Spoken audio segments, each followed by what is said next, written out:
Marco asks Lucas to move in. Emma tries to get Britt's key fob, and Jack informs Laura that Anna is gone. Read the last GH recap. Tracy shocked Ronnie with an earnest apology. Britt blackmailed Portia, and Marco asked Lucas to move to Wyndemere. Laura meets Jack in his office, and he informs her that Anna has disappeared. He explains the WSB recalled her and she took off. She won't be returning until the op is complete, if she returns at all. Laura tells him that Charlotte is not a commodity to be traded for information and storms out.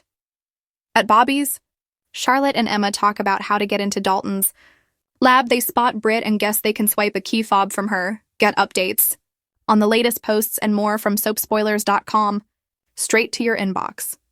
We use your personal data for interest-based advertising, as outlined in our privacy notice.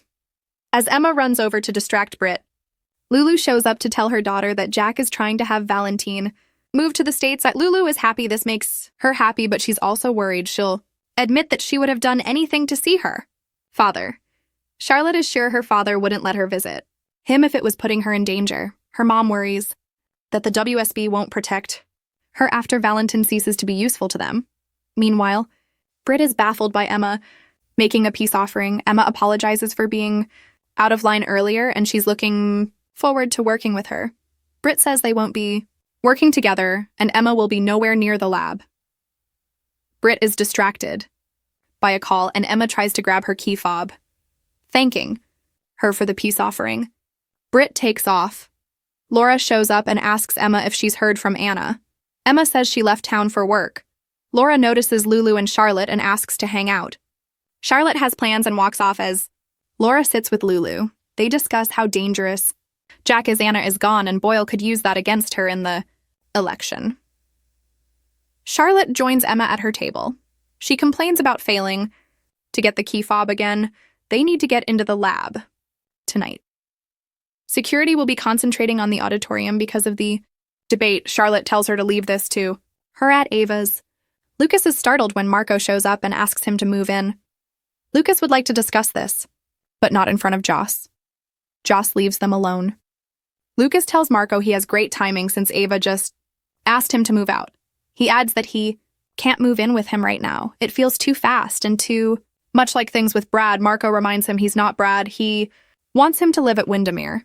He's sure Lucas is scared, but losing his mom taught him how important it is to pull someone close. He loves him and wants to be around him all the time. Disguised Carly visits Valentin at Steinmauer. She tells him she's still determined to take Jack down, and he's just made it easier. He's impressed that Jack has such a blind spot with her. Valentin warns that her deception has to be flawless. If Jack sees through her, he will eliminate her and everyone around her. Carly says Jack has lied to her face and she has to act. Valentin urges her to document everything Jack says and get it to him. Together, they can bring Jack to his knees. Joss goes to Jack's office and tells him she can't sit by and watch Lucas fall further into Sidwell's world. He says that if she tries to prevent Lucas moving into Wyndemere, that will be treason and she will go to prison. Whether she likes it or not, Lucas is now an asset. He calls Vaughn to increase surveillance on Lucas. Jason joins his boss at Sunny's and confirms he has piers set up in Rochester if they have to move.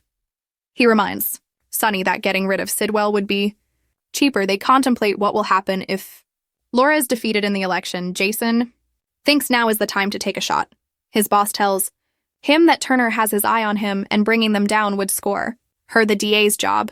The feds are looking at Sidwell. Making a move could expose them on multiple fronts. Lucas has also threatened to go to the police, and he's a wild card in taking out Marco's father. Could alienate Alexis. Sunny doesn't think it's worth it. Sunny says killing Sidwell is a last resort. They need to keep track of how Marco is involved and stay ready. As Ava visits Sidwell at Wyndemere, he brings up Sunny. She wants to keep her distance from Avery's father. She will admit they've had ups and downs but have a fragile peace right now. Sidwell doesn't want to threaten that. He wants peace too. She thinks that possibility went up in flames when Charlie's did. They discuss Marco's disappearance and the likelihood that Sunny was involved. He doles out compliments as he shows her to the door. Once she's gone, Britt pops up. She tells him that Dalton is serious about cutting him out and selling their research. She suggests he pay Dalton off and send him away. Sidwell tells her that this is his call, Marco, brings Lucas to the house and kisses him. When they enter, they are startled to see Britt with Sidwell. Sidwell covers and sees her. Out, Lucas admits to Marco that Britt was a good doctor and could get her license. Back, Sidwell returns and says they look happy. They inform him that Lucas is moving in. Britt eavesdrops at the window. Some guy, Peter Stormare, wanders into GH and watches Felicia as she babbles on the phone. When he leaves her a pile of papers, she looks at them and demands to know what they are.